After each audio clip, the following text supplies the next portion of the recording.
बिस्मिल्लाहिर्रहमानिर्रहीम अस्सलाम वालेकुम नाज़रीन। उम्मीद करता हूँ और दुआ करता हूँ कि आप लोग जहाँ जहाँ होंगे खैर वाफ़ियत से होंगे। नाज़रीन, एक लंबे अरसे के बाद DGISPR जनाब चौधरी साहब उनकी आज प्रेस कॉन्फ्रेंस थी। मीडिया के नुमाइंदों से उनकी बात भी हुई, सवाल जवाब भी हुए। बिफोर इट के मैं आज के पॉइंट्स की तरफ आऊँ, to be very true, press conference का जब मैं भी देख रहा था, सारी दुनिया की तरह, सारे पाकिस्तान की तरह मैं भी देख रहा था कि आज क्या एजेंडा है, किन किन चीज़ों के ऊपर बात की जाएगी, security Surat hall and everything. First part गया, बहुत अच्छा लगा। पाकिस्तान आर्मी लड़ रही है, हमारे लिए कुर्बानियाँ दे रही है एंड एवरीथिंग। वो सारे ऑपरेशंस बताए गए DGISPR की जानिब से, जो जो पाकिस्तान आर्मी ने किए हैं दहशतगर्दी के खिलाफ जंग। ऑब्वियसली बहुत वो क्रूशल किस्म के टाइम से पाकिस्तान गुजर रहा है। कुछ हमारे सहाफ़ी भी छेड़खानी से बाज नहीं आते। ऐसी भी हर जगह लुच फ्राई करना होता है सियासी सवालों का। और फिर बदकिस्मती की बात यह है कि DGISPR आज फिर पॉलिटिकल क्वेश्चंस को उन्होंने लेंथ में आंसर किया। मैं होता तो वेल लेफ्ट करके निकल जाता। मौजूदा सर्कमस्टांसिस के अंदर जब इदारा बार बार कहता है कि हमारा सियासत से कोई लेना देना नहीं है, तो कुछ सवाल थे, उनको वेल लेफ्ट करके निकल जाना चाहिए था। कुछ चीज़ें मेरी अंडरस्टैंडिंग क्या है या जो थोड़ा सा रीड आउट किया है, मैं वो आपके सामने रख देता हूँ अफसोस के साथ कि आज फिर DGISPR की प्रेस कॉन्फ्रेंस के फ़ौरन बाद पाकिस्तान तहरीक इंसाफ की प्रेस कॉन्फ्रेंस आई। जब आप एक सियासी जमात को कॉर्नर करेंगे तो फिर उसके बाद वो रिटेलिएट भी करेंगे, फिर वो उसके ऊपर जवाब भी देंगे। हालांकि जब वो सारा जजेस की ऑडियो वाला मामला आया तो उसके ऊपर DGISPR ने कहा कि वो अदालतों के अंदर मामला है। तो इसी तरह इनके 9 मई के केसेस भी तो अदालतों के अंदर है ना। तो इसके ऊपर भी बहुत ज़्यादा बात मेरे नज़दीक नहीं की जानी चाहिए थी, क्योंकि मैं आई वुड बी वेरी ऑनेस्ट, मैं इतना अमन पसंद आदमी हूँ कि बदतरीन हालात के अंदर भी ऑप्टिमिज्म ढूंढता रहता हूँ। कहता हूँ यार कोई बेहतरी की गुंजाइश, जेड़े पासे चीज़ां बेहतर जांदियां ने उस पासे लेके जाना चाहिए। चंद पॉइंट्स के ऊपर बात करते हैं जो DGISPR ने आज गुफ्तगू की। एक तो उन्होंने कहा जी कि कितने फ़ीसद अवाम ने पाकिस्तान तहरीक इंसाफ को, 7% के गालिब उन्होंने कहा कि 7% वोट पड़े इस जमात को, मखसूस जमात को, और बाकी पाकिस्तान की अवाम ने इनको मुस्तरद कर दिया। उसके ऊपर बड़ा अच्छा ब्रेक डाउन बनाया अहमद वड़ाइच साहब ने, सहाफ़ी हैं, बहुत काबिल आदमी है, बहुत काबिल आदमी है। वो कहते हैं 2024 के इलेक्शन में तहरीक इंसाफ को 32% वोट मिले, 68% वोट इनके खिलाफ पड़ा। इस कैलकुलेशन से नवाज लीग को 24% वोट मिले, 76% अवाम ने इनको मुस्तरद किया। पीपल्स पार्टी को 13% वोट मिले और इसी हिसाब से, इसी फॉर्मूले पे 87% अवाम ने इनको मुस्तरद कर दिया। MQM को 2% वोट मिले, 98% पाकिस्तानी ने इनको मुस्तरद कर दिया। एग्जैक्ट यही फॉर्मूला लगाया जाए तो काफ लीग को 0.57% वोट मिले, 99.47% अवाम ने इनको रिजेक्ट कर दिया। और ये फॉर्म 47 कहता है, इलेक्शन कमीशन की वेबसाइट के रिजल्ट हैं जो, अगर यही फॉर्मूला इंप्लीमेंट किया जाए। सवाल ये नहीं है कि किसको रिजेक्ट किया गया और किसको नहीं रिजेक्ट किया गया। तहरीक इंसाफ के साथ इलेक्शन से पहले क्या क्या किया गया और कैसे 8 फरवरी को लोगों ने निकल कर वोट डाला, ये तारीख का हिस्सा है। यहाँ पर मुझ समेत हर आदमी, हर पाकिस्तानी सर पकड़ के बैठा हुआ था कि ये मुमकिन कैसे हो गया। इस तरह आवाम निकल कर बैंगन को, खोतारेडी को, खीरे को, किचन के सारे सामान को वोट कैसे डाल दिए, इनको अपना इंतखाबी निशान कैसे याद रहा। 8 फरवरी से पहले जिस हद तक पकड़ धकड़ हुई पाकिस्तान तहरीक इंसाफ के वर्कर्स की, वो तारीख का हिस्सा है।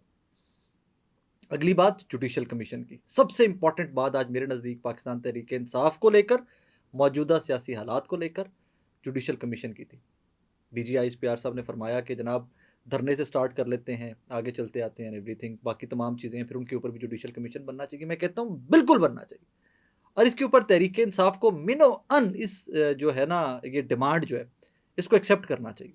धरने में करवाएं। अगर धरने ने कोई, पाकिस्तान तहरीक इंसाफ ने कोई फ़वाइद लिए हुए थे तो फेयर इनफ, आप उनको करवाएं, उसके ऊपर इन्वेस्टिगेट। तहरीक इंसाफ का जो जो इन्वॉल्व था, जो जो जर्नल इन्वॉल्व था, जो जो जज जनरल इन्वॉल्व था, जो जो बिजनेसमैन इन्वॉल्व था, कोई भी इन्वॉल्व था, दीजिए, सजाएं दीजिए। इन्वॉल्व अनडेमोक्रेटिक एक्ट जहाँ कहीं पर भी हुआ है, सजाएं दी। At the same time Tehreek Insaf के वो तमाम वर्कर्स, मैं बार बार एक चीज़ कहता हूँ, मैं इस एक चीज़ के ऊपर आज भी बज़िद हूँ, हर वो बंदा जो किसी भी किस्म के वैंडलिज्म में इन्वॉल्व था, उसको सजा होनी चाहिए। वो माफ़ी मांग ले, रियासत माफ़ कर दे, वो अलग से कहानी है। बट हर वो शख्स जो किसी भी किस्म की तोड़ फोड़, नक्शे अमन में इन्वॉल्व था, उसको सजा होनी चाहिए। ये 25 करोड़ पाकिस्तानियों का मुल्क है, ये 2 4 10 हज़ार लोगों का मुल्क नहीं है कि जो आपका दिल करे आप करें। बट सिर्फ वो लोग कि जो इन्वॉल्व थे, वो तमाम लोग जो मासूम थे, और वो 10 10 महीने, तकरीबन 9 मई को, 2 दिन के बाद 9 मई का 1 साल मुकम्मल हो जाएगा। एक एक साल से लोग जेलों में पड़े हुए, उनकी ज़िंदगियों का क्या जवाब देंगे।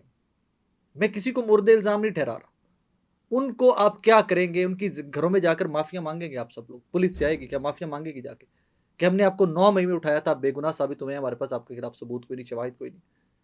उसके बाद आज तहरीके इंसाफ के रऊफ हसन साहब और जो वकला उनके साथ बैठे हुए थे, उन्होंने जो प्रेस कॉन्फ्रेंस की DGISPR की प्रेस कॉन्फ्रेंस के बाद, रोंगटे खड़े कर देने वाली प्रेस कॉन्फ्रेंस है। पाकिस्तानियों को लगता है कि जी ये लड़ाई में से बहुत कुछ निकलेगा, ये लड़ाई मजीद बढ़ती जाएगी। नुकसान किसका हो रहा है? तहरीके इंसाफ का नुकसान होता है, मेरा नुकसान है, पाकिस्तान का नुकसान है। फौज के खिलाफ कोई चीज़ आती है, मेरा नुकसान है। नून लीग एक सियासी जमात है, उसके खिलाफ कोई चीज़ आती है, मेरे मुल्क का नुकसान है, मेरा नुकसान है। पीपल्स पार्टी के खिलाफ कोई इस तरह के हालात वाक़यात बनते हैं, मेरा नुकसान है। सियासी जमातों के खिलाफ कोई एंगल आता है, कोई नज़रिया आता है, कोई व्यू पॉइंट आता है, कोई नैरेटिव आता है, जमहूरियत को नुकसान है। फौज के खिलाफ कोई नैरेटिव आता है, आपके दिफा को नुकसान है। किस तरफ लेके जा रहे हैं कि सब लोग चीज़ें? DGISPR ने कहा कि जनाब ये सियासी जमातों को सियासी जमातों से बात करना चाहिए। उसी एक सांस के अंदर अगला जुमला ये था कि इंतशार पसंद टोले से हम बात नहीं करेंगे। आपके पास मैंडेट नहीं है भाई। आपने एक पहले जुमले में कहा कि जी सियासी जमातों का मैंडेट है, अगले ही जुमले में आप ये क्यों कह रहे हो कि आप बात नहीं करेंगे? This was not right time. ये I would be very honest, मुझे दुख होता है, मैं हर्ट होता हूं। आप जिन जिन चीज़ों के ऊपर आप कहते हो कि आपकी यहाँ इन्वॉल्वमेंट नहीं है, वहीं पर आप कमेंट कर रहे हो। साफियों का तो काम होता है पुट्ठे सीधे सवाल करना। We are train to do that. बड़ी बदकिस्मती की बात है, हमारी ट्रेनिंग होती है पुट्ठा सीधा सवाल करना। हम पुट्ठा सीधा सवाल करेंगे, पुट्ठा सीधा जवाब आएगा, वो खबर बन जाएगी। हर वजह से हर वक्त खबर में नहीं रहना चाहिए भाई।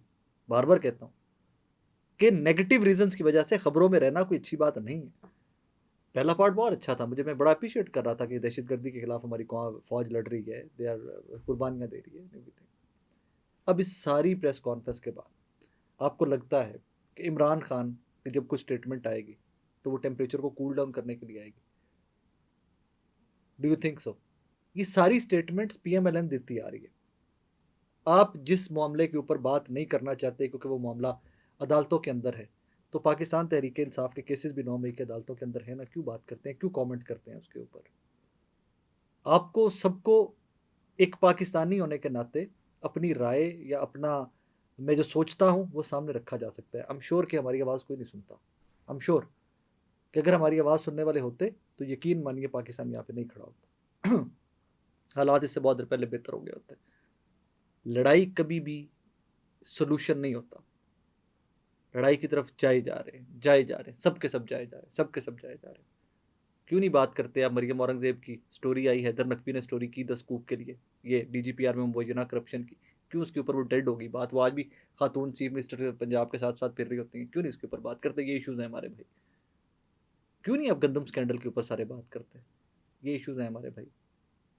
क्यों नहीं 8 फरवरी के अंदर इन्वॉल्वमेंट के ऊपर बात करते? ये इशूज़ हैं हमारे। क्यों नहीं बात करते कि आए दिन आपके बच्चे स्कूलों से पंजाब के बाहर निकलते हैं? ये इशूज़ हैं मेरे यार। क्यों नहीं आप बात करते कि मेरे आज भी किसान को मंडी गांव से लेकर हाफजाबाद तक मंडी में अपनी फसल पहुंचाने के लिए सड़कें मैसर नहीं है? कभी उसका ट्रैक्टर टूटा पड़ा होता है, कभी ट्राली को सड़कें ही नहीं है, यूं यूं करके लेके जा रहा होता है। क्यों नहीं आप बात करते कि मेरे देहातों के अंदर कोई बुनियादी सेहत के मराकज़ नहीं है? मेरे बच्चे सिंध में मेल नरिश्ड हैं, मर रहे हैं गुर्बत से लोग इस मुल्क के अंदर। मेरे इशूज़ ये हैं यार।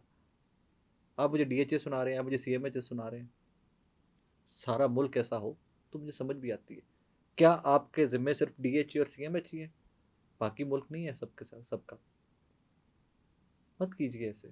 रऊफ हसन साहब की press conference, I was not expecting कि इतनी एग्रेसिव टोन है। बड़ी एग्रेसिव प्रेस कॉन्फ्रेंस थी रऊफ हसन साहब की। तहरीक इंसाफ ने शायद ये जहन बना लिया हुआ है कि उनके ऊपर कोई भी अटैक आएगा वो उसको काउंटर करेंगे। अब 9 मई का इल्ज़ाम लगेगा, बार बार बार बार बार बार मैं फिर कह रहा हूँ कि भाईजान जो इन्वॉल्व उनके खिलाफ कार्रवाई की जानी चाहिए। लेकिन गिवन कि जो मासूम थे, जो उनके साथ जुल्म हुआ, उसका हिसाब कौन करे? बंद गली सी है। मौजूदा गवर्नमेंट परफॉर्म नहीं कर सकती। तहरीक इंसाफ की लीडरशिप जेलों में है। कहीं पर कोई कूल ऑफ होती चीज़ें नज़र नहीं आ रही। This is very sad. बस कर दो यार, चलो मुल्क को आगे चलने दो। अब उनके सिर्फ एक ही कॉम्बो टारगेट किए जा रहे हैं। मैं तहरीक इंसाफ का सख्त नाकिद हूँ बहुत सारी चीज़ों के ऊपर, सख्त नाकिद उनके बहुत सारी चीज़ों के ऊपर। बट जो मासूम हैं, जिनको आप जिनका कोई लेना देना नहीं था इससे, उनको क्यों किस चीज़ की सजाएं मिलती रही हैं यार? गलत टाइम था ये प्रेस कॉन्फ्रेंस करना। कोई it wasn't a very wise decision, I would be very honest. सहाफ़ियों का काम फसाना होता है, साढ़े पुट्ठे सीधे सवाल आंदे ही आंदे हैं। And here we are. मैं फिर से दुआ करता हूँ, जाते जाते फिर आपके सामने एक ही गुजारिश, अल्लाह करे कि बहुत जल्दी ये टेम्परेचर कूल डाउन हो। आप कह रहे मेरे मुल्क का हर गुजरते सेकंड, हर गुजरते लम्हे कितना नुकसान हो रहा है, आप लोगों को नहीं आइडिया। ये चीज़ें नॉर्मल होंगी, इस्टेब्लिशमेंट, पॉलिटिकल पार्टीज, रियासत, सब जुडिशरी, सब मिलकर काम करेंगे तो मुल्क में बेहतरी आएगी। हर बंदा अपनी अपनी लड़ाई पे आ गया। जजेस वाले मामले कहाँ कहाँ खुले हुए कट्टे, आपको पता ही। मैं तो व्लॉग आजकल कर इसका कम रहा था कि मैं कुछ और काम कर रहा था, एक दो चीज़ों के ऊपर और प्रोजेक्ट्स के ऊपर काम कर रहा था। This is not right. एक आम पाकिस्तानी, पुरसुकून पाकिस्तानी के लिए ये कोई हालात रह नहीं गए हुए कि पाकिस्तान के अंदर आ जाए। टू बी वेरी ट्रू, मुझे लोग अक्सर कहते हैं कि यार तुम बहुत हार्ड हिटिंग नहीं करते हो। मैं क्यों हार्ड हिटिंग करूँ? मैंने आग नहीं लगानी, मैंने आग बुझानी है भाई। अगर मुझे 10 20 50 हज़ार लाख 2 लाख बंदा सुनता है तो मुझे आग नहीं लगानी, मुझे आग बुझानी है। मुझे आग नहीं लगानी भाई। अपना ख्याल रखिए।